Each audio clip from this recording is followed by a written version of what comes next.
اسی طرح میرے بھائی جو نئی نئی جن کی ہوئی بھی ہو, نسخے نہیں مانگا کرو, یہ مشورہ لیا کرو کہ کوئی ایسا عمل بتائیں کہ والدہ کے دل میں میرے خلاف نفرت کے جذبات پیدا نہ ہو, والدہ کو یہ احساس نہ ہو کہ شادی کے بعد بیٹا بدل گیا ہے. ماں کے دل پہ آرے چلتے ہیں جب بیٹے کی دلہن آتی ہے, وہ کہتی ہے میں نے اپنی چھاتی سے لگا کے جوان کیا, ساری زندگی روٹیاں پکا پکا کے کھلاتی رہی اس کو. کیسا منظر ہوتا ہے آپ دیکھو, گھر میں کوئی ماسی رکھو نا, کوئی ملازم رکھو, 3 دن کھانا پکائے گا, پیسے مانگنے آ جائے گا, نگرانی کرنی پڑتی ہے تمیز سے کام کر رہا ہے کہ نہیں کر رہا. کیسی جب روٹیاں پکانا شروع کی اس نے, بچپن سے کھلاتے کھلاتے بڈھی ہو گئی, 1 روپیہ بھی اس خدمت کا بولو بھائی نہیں مانگتی. وہ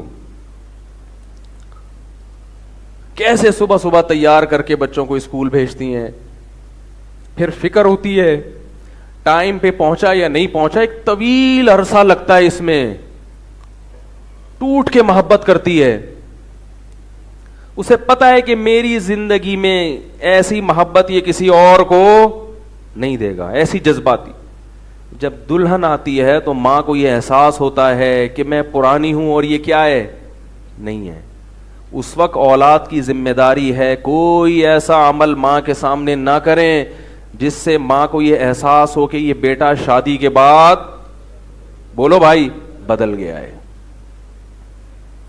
اس لیے اپنی آنے والی بیگم کو بتا دیا کرو کہ بند کمرے میں محبت کی باتیں کریں گے. بند کمرے میں کہوں گا تمہارے لیے چاند, اب وہ تو یہ کرے گا ہی نہیں, وہ تو ایزی لوڈ شادی سے پہلے ہوتا ہے, اب تو ویسے ہی بدل جاتا ہے بندہ. تو اس کو بتا دو بیگم بند کمرے میں تم میری معشوقہ ہو, میری محبوبہ ہو, اماں کے سامنے کون ہے پہلے, اماں ہے, اماں کے سامنے میں تمہاری طرف دیکھوں گا بھی نہیں, اماں کے سامنے ہی آئی لو یو, میں تمہارے پہ جان نچھار, میں تمہیں مرتا ہوں, اماں کے سامنے شروع کر دیتے ہیں بات. اماں کے سامنے اسی کی سائڈ, اماں صحیح تو کہہ رہی ہے, اماں یہ تو صحیح کہہ رہی ہے بیگم میری. وہ بیچاری ایسے جیسے تیل کی کڑھائی پہ کوئی جل رہا ہو, ایسے جذبات ہوتے ہیں اس کے. تو اسی طرح باپ کو بھی, باپ میں اتنے جذبات نہیں ہوتے, وہ برداشت کر جاتا ہے. تو باپ کو بھی اور ماں کو بھی ہے. میں یہ نہیں کہہ رہا بیوی کے حقوق ادا مت کرو, یہ نہیں کہہ رہا, حقوق تو پورے دو اس کے, لیکن سیاست سے بھی کام لینا چاہیے, کوئی ٹیکنیکل طریقے سے بھی کام لینا چاہیے. محبت کا یہ کون سا طریقہ ہے کہ آپ ہر تھوڑے دن کے بعد جا رہے ہیں, برگر لے کر آ رہے ہیں, بیگم کے کمرے میں گھس رہا ہے, روزانہ اماں دیکھ رہی ہے, پہلے تو کبھی گھر میں برگر پیزا نہیں آیا, برگر نہیں آیا, فروٹ نہیں آئے, روزانہ آفس سے آتے ہوئے 2 کلو سیب کی بوری لے کے چوہوں کی طرح چھپا کے ہے بھائی کنی کترا کے نکل رہا ہے, گھس رہا ہے. تھوڑا دل بڑا کر لو, سیب لا رہے ہو 2 کلو اماں کے لیے, 1 کلو بول لو نا بیگم کے لیے. آپ بولو اتنے پیسے کے درختوں پہ لگیں گے, مشورے دے رہے ہو, تھوڑے لے آؤ جتنے پیسے اللہ نے دیے. اول تو اللہ نے سب کو رزق دیا ہے, فراوانی دی ہے. تھوڑا سا ماں کو یہ احساس دلا دو کہ اماں میں تم کو بھولا نہیں ہوں, میں بھولا نہیں ہوں, یہ احساس دلا دو باپ کو بھی ماں کو بھی.